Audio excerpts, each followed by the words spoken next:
Hey everybody, hope you are doing well. Um, we're gonna go to the newest Extreme song. We're gonna listen to Nuno Betancourt do his fingerboard gymnastics. Now, you're gonna notice that up in the upper corner here, I've shrunken the video of the song, the official video for the song all the way down, well, relatively small. Um, I'm doing that mostly because I don't want to be distracted by a visual image. I want to hear it.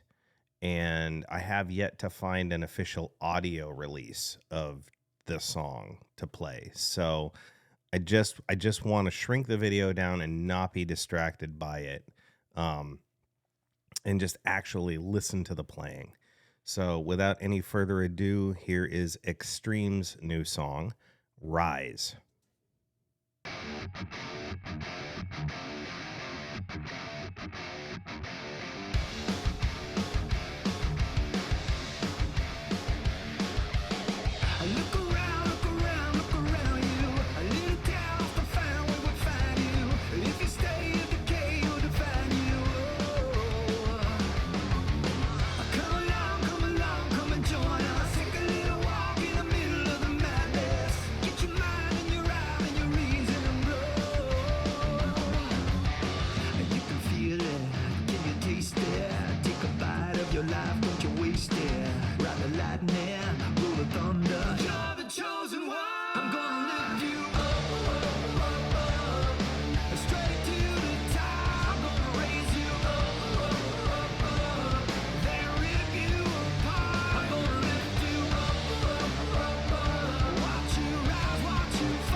Wow, it's actually a really pretty killer tune. Um, Definitely, obviously, a bit more of the time than I might have thought. Although there's definitely also that late '80s, early '90s tinge to it too. Nuno's guitar playing is extraordinary. It's always been extraordinary. If I mean, I'm from Massachusetts originally, where this band was founded. I think a couple of the members actually went to high school with my older sister. Um, so I grew up not too far from where their sort of initial base of support was, and I've met Nuno a few times. I've been uh, you know happy to have met him a few times. Had some conversations about the Red Sox and the Bruins and the Patriots and the Celtics, because New Englanders, sports is important. Um, I I've helped him buy amplifiers in the past too. It's again it's he's a decent guy. Um, with that said, did you catch a couple of the sort of homages to his inspiration from Eddie Van Halen? Did you catch those? Here, let's do something different here, real quick. Let's change this over. I'm gonna go over to that screen. Thank you. And we're gonna go back here. And then I want to go to the first one that I noticed, which was right about yeah. All right, so check out this: the dive bomb at the end of the riff, right before the next rhythm section comes in.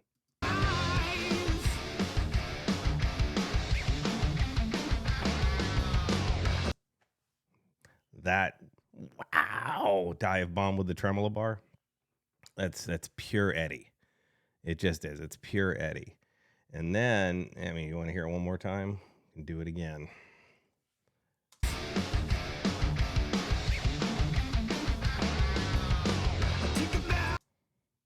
Now, I know that Eddie wasn't the only person to ever do a harmonic dive bomb with a tremolo bar, but he's definitely the most notable person to do it. And so, and that Nuno was heavily inspired by Van Halen. So it's just sort of a natural connection. Now, let's go to Nuno's guitar solo, okay, which is be right about here. First things first, his alternate picking is just ridiculous, right? And so his left hand action is his right hand action, his picking hand action is just incredible. So let's check out a little bit of that.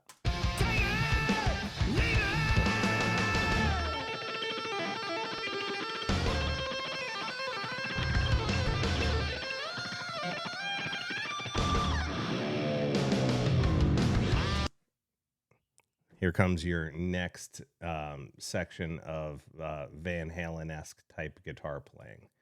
It's going to first start with the tremolo bar dive bomb, which is again pure Eddie. But it's the next section where he's starting notes with the tremolo bar depressed and bringing them into pitch. So check it out.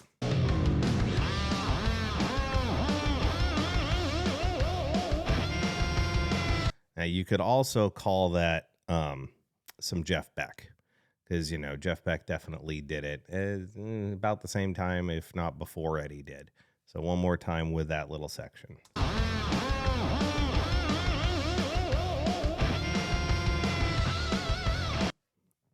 Again, one more time.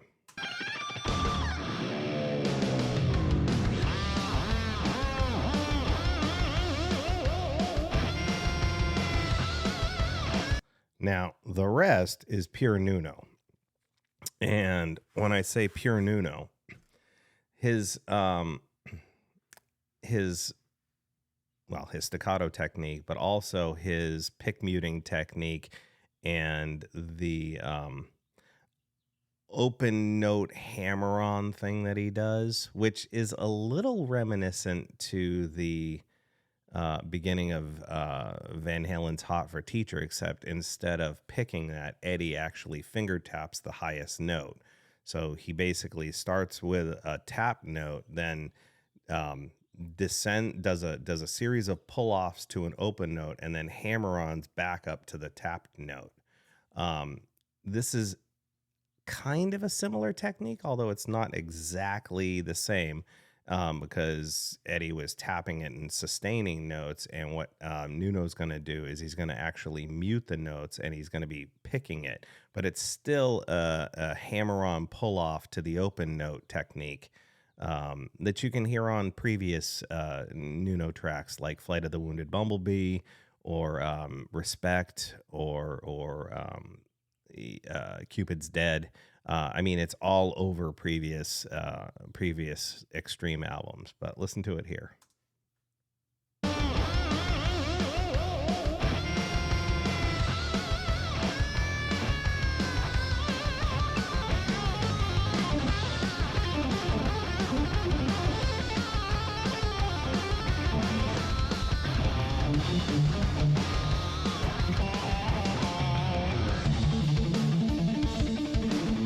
This section where it's all muted. There even is this hint of a delay in there, although he doesn't actually use a tremendous amount of delay. It's almost like the delay is creating a micro reverb. Listen to it.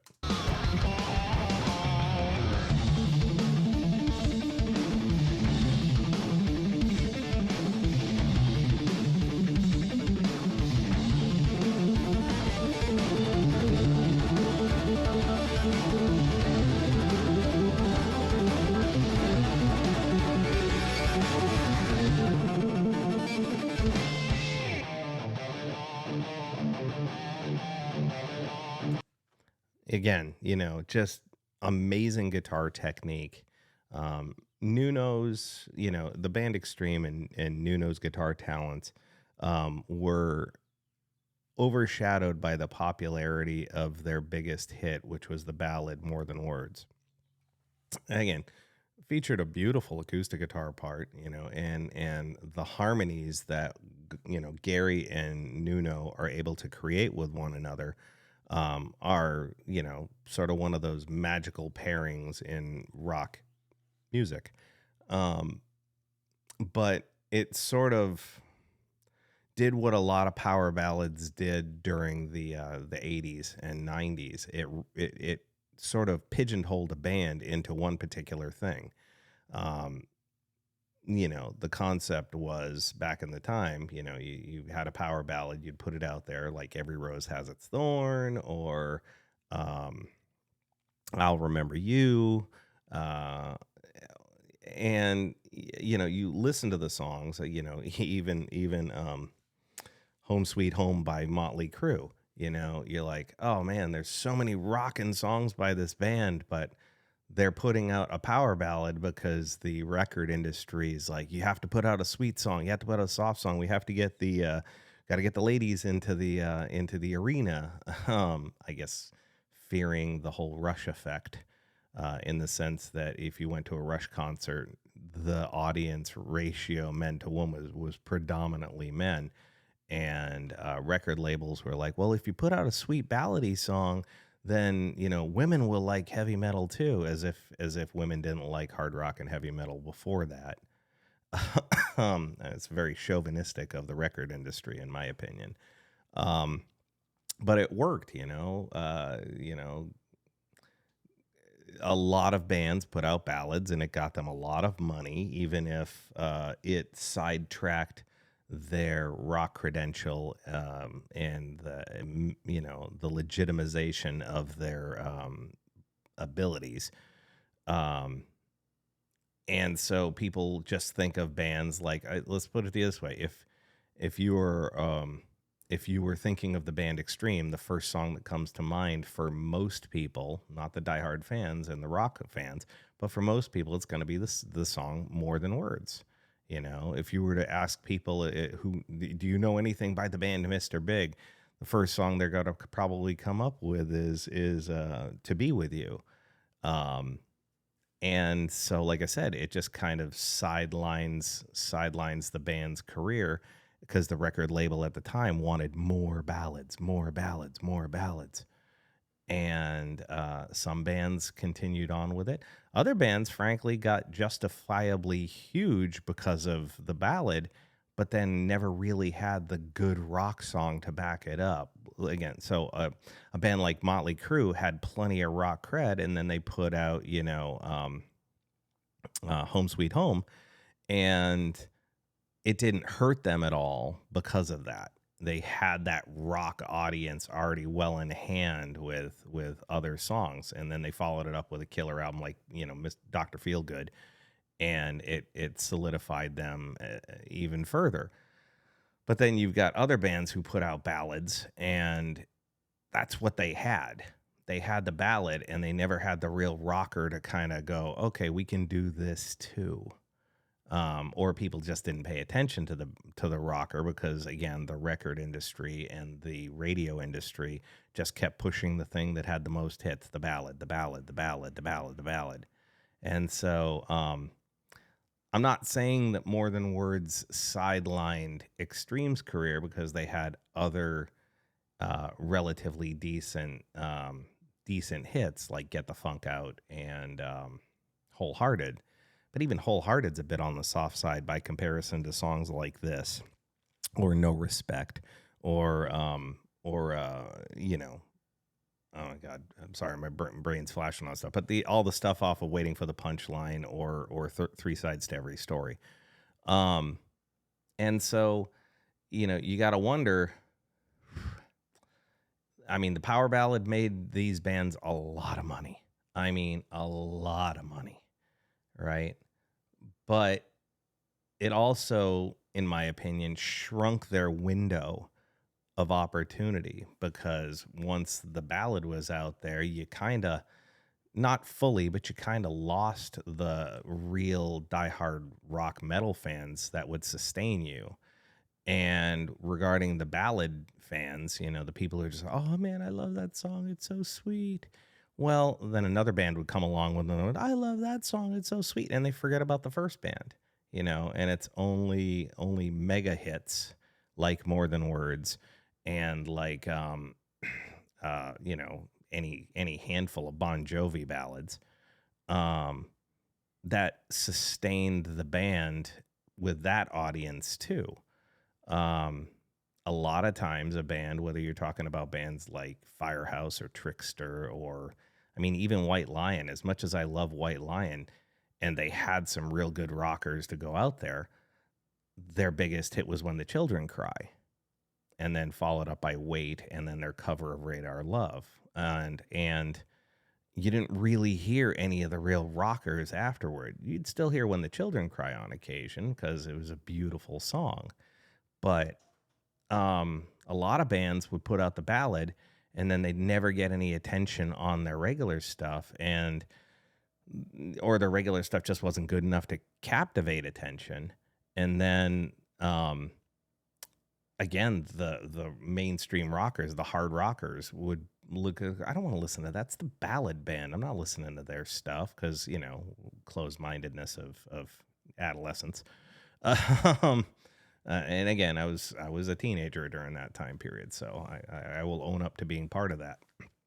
But you definitely had this sort of money-making opportunity, but a very narrow window to do so, if that makes any sense.